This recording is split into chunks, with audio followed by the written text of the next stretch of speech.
Bon, Pierre-Noël, tout d'abord, je veux te féliciter parce que, en tant que sponsor maillot de Bastia, là, hier, c'était un match incroyable. Hein. Ah oui, c'est ça un peu la magie d'Oscaro. Il faut la baraka dans les affaires. Hein. C'est assez important. Donc, tu te retrouves face au PSG le 11 avril, en Coupe de la Ligue, en finale. Ça va être assez incroyable. C'est aussi l'opportunité, comme ça, parfois, on mise et puis. C'est important de savoir, je vais dire, flamber un peu, hein, c'est ça, entreprendre quelque part. Absolument. Bon, plus sérieusement, on t'a invité parce que on a travaillé un peu toute la journée sur, en gros, la disruption et sur cette logique d'un côté, ces différents acteurs qui restent dans le wait and see et d'autres, on l'a vu tout au long de la journée, qui sont vraiment rentrés dans le test and learn. Et donc, il y a beaucoup d'innovations. Alors tout d'abord, j'aimerais que tu nous partages les derniers chiffres d'Oscaro. Oscaro, donc 2014, c'est 300 millions d'euros de chiffre d'affaires en France. C'est le numéro 1 mondial dans sa catégorie, puisqu'on vend des pièces neuves d'origine sur Internet. Derrière nous, on a US Autoparts qui fait 250 millions de dollars aux États-Unis, puis Amazon Motors aux États-Unis, eBay Motors qui sont derrière nous. Il y a peu d'acteurs qui sont multinationaux. Nous, on est seulement sur 4 pays. On débute seulement en Belgique, en Espagne.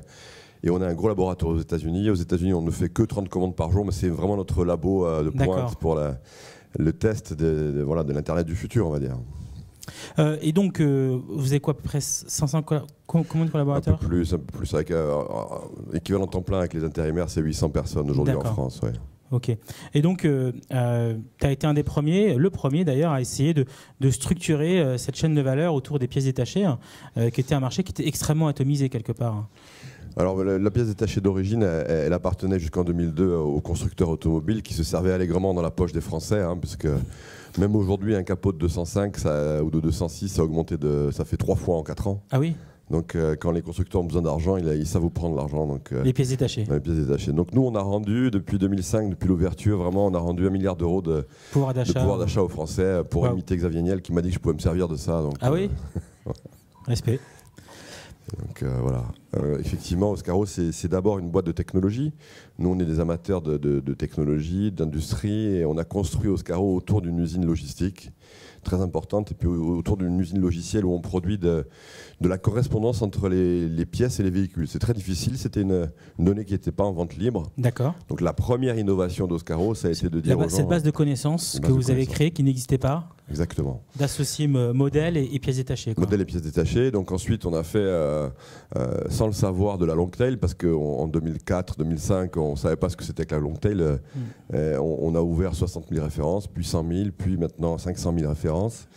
Et c'est très important, tout le monde le sait dans le retail, d'avoir énormément de références. On ne sait pas pourquoi, mais les gens ont des goûts bizarres et on ne peut pas les prévoir. Enfin, c'est justement le grand art de les prévoir qui nous occupe aujourd'hui. Alors, on t'a invité aujourd'hui pour un point précis, en fait, qui n'est pas le succès, on va dire, intrinsèque d'Oscaro qu'on connaît, mais qui est, on va dire, cette initiative en termes de communication, qui est la communication TV et web que tu as mis en place avec un partenaire qui n'est pas n'importe qui est Disney. Donc, ce que je voudrais, c'est qu'on diffuse la dernière publicité Oscaro qui est sortie récemment sur les écrans pour qu'on rentre dans le vif du sujet. Allez les garçons, dites cheese. Cheese. Mais freins. Oh, je lui ai dit 1 million de fois. Pense à changer tes plaquettes de frein. Vous avez besoin d'une pièce auto? Allez sur oscaro.com. Comment puis-je vous aider? Nos 200 mécaniciens sont là pour répondre à toutes vos questions. Et en quelques clics, vous aurez accès au plus grand catalogue de pièces identiques constructeurs et 2 fois moins cher. Parfait. Nous les installerons ensemble lorsqu'il sera arrêté. Oscaro, ça vous change une auto. Merci.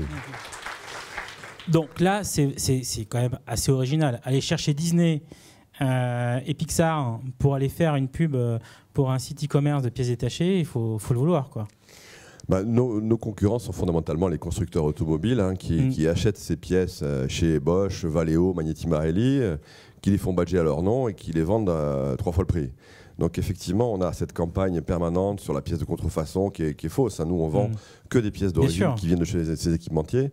Et il fallait à la fois qu'on rassure et qu'on soit un peu ludique, qu'on se raccroche à quelque chose d'assez grandiose, qui pouvait être aussi international. Au même niveau qu'Oscaro, et là il n'y avait que Disney, c'est ça? Il n'y avait que Disney. Ouais. D'ailleurs, il n'y a que 3 boîtes au monde qui ont eu le droit de faire ces pubs avec Disney. C'est Target aux États-Unis, puis American Airlines et Oscaro, qui est un grand distributeur maintenant que tout le monde connaît. Une longue relation avec Disney, et là vous êtes allé aux États-Unis présenter les projets, échanger avec eux. Alors comment ça s'est passé dans les studios Disney, effectivement. Donc on est reçu en grande pompe par John Lasseter lui-même, qui trouvait les petits Frenchies bien sympathiques. On leur racontait notre histoire et effectivement dans l'aventure Planes, ils avaient bourlingué tous les États-Unis pour trouver des vieux garages qui leur faisaient penser à des choses. Donc on a eu droit à toute l'équipe qui a brainstormé pour nous et on est arrivé avec ça, quoi. Et c'est un très très bon écho. Ce qui est très important, c'est que fondamentalement, je vais vous faire rigoler un peu, pour nous qui sommes des petits Français qui ont la pièce détachée, il fallait vraiment qu'on se raccroche à un autre univers. Et puis qu'on ne dise pas de mensonges en face des grands constructeurs. Donc par définition, Mickey ne ment pas. Donc si nous on dit qu'on fait de la pièce d'origine... Respect. Voilà. Elle est belle celle-là. Effectivement. Donc là c'est vrai que tu avais d'un côté le poids des constructeurs auto qu'il fallait que tu puisses te démarquer sans non plus empiéter sur le marché avec une communication disruptive. Et donc on a abouti à ça. Du coup la question c'est, est-ce que par rapport je pense à certains opérateurs ou d'autres marques qui ont créé des séries, est-ce que tu penses sur la durée, enfin sans dévoiler de secret, t'inscrire dans cette logique et développer toute une communication dans le futur avec eux en partenaire pour vraiment marquer l'image? Alors nous cette pub on l'a vue en français en France, mais la question c'est est-ce qu'elle est dans d'autres pays et est-ce que tu penses le développer? Alors, on avait fait une première version de cette pub qui était un peu différente. On l'avait tournée en français. Donc aujourd'hui, les pubs sont tournées sont fabriquées à Los Angeles en anglais original, parce que les Américains n'aiment pas du tout quand ils voient les lèvres en français doublées en anglais. D'accord. Donc vous voyez, au niveau mondial, on est tous habitués à voir les gens parler en anglais avec des sous-titres. Donc effectivement, on a évolué.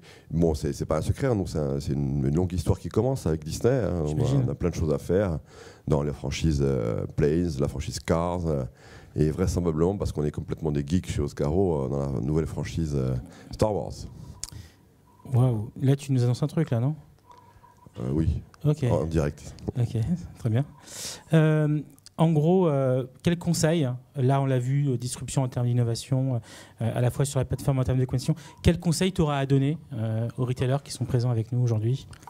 Moi, je leur dirais de ne pas avoir peur des universitaires et des créatifs. Hein. Il faut vraiment, on est tous tellement ingénieurs, la tête dans le guidon. Moi, j'ai 2 grands-parents, l'un était architecte, l'autre ingénieur, et ils s'entendaient pas du tout. Et je crois que quand on sait mélanger les deux, ça fait des choses extraordinaires. J'ai lu un bouquin très récent de Claude Parent, l'architecte des centrales nucléaires françaises, donc l'épopée des années 70. Il disait que tous les ingénieurs voulaient cacher sous terre les centrales nucléaires. Et celui qui a dessiné ces immenses cheminées, alors on aime ou on n'aime pas, mais en tout cas, c'est un symbole, c'est marquant, c'est nous ce qu'on veut, hein. On veut des phares dans la nuit. Quand on est retailer, on veut se différencier. Et pour ça, c'est pas seulement avec des tableurs Excel, c'est avec des universitaires. Nous, on le fait chez Oscaro, parce qu'on travaille avec des gens qui sont de l'université de Toulouse en économétrie, pour travailler sur l'élasticité prix. Alors eux, ils sont complètement dans leur courbe, dans un monde complètement irréel. On leur dit, mais on veut que ce soit opérationnel sur le site, on va baisser ou monter les prix. C'est très difficile de se mettre ensemble, mais quand ça marche, c'est du feu de Dieu. On travaille aussi avec le laboratoire de mathématiques appliquées de Normal Sup, LOCAD, qui est une spin-off qui fait du pricing et surtout d'une prévision de stock en fonction du pricing, etc. Du coup, il cherche un peu de pôle innovation pour aller chercher un peu des acteurs qui pourraient vous aider à réfléchir sur le futur de l'interaction et de l'innovation consommateur. Je crois qu'il faut vraiment passer à 20% de son temps chaque semaine avec des gens comme ceux qu'on a vus aujourd'hui, hein, qui font des choses innovantes. Et c'est comme ça qu'on va inventer soi-même et pas lire le journal de la presse du retail, du LSA, où les choses sont déjà 3 ans en arrière, quoi, hein. Il faut vraiment pas du tout avoir peur de lire, je sais pas moi, Psychologie Magazine ou des bouquins de philosophie pour essayer de s'en inspirer. Voilà. On prendra éventuellement une question de la salle pour Pierre-Noël avant de conclure. S'il y a une question en termes d'innovation ou autre. Mais je pense qu'il y a des gens qui vont venir te voir à la fin directement. Très bien, je serai à leur disposition. Voilà. Pierre-Noël, merci beaucoup. Merci.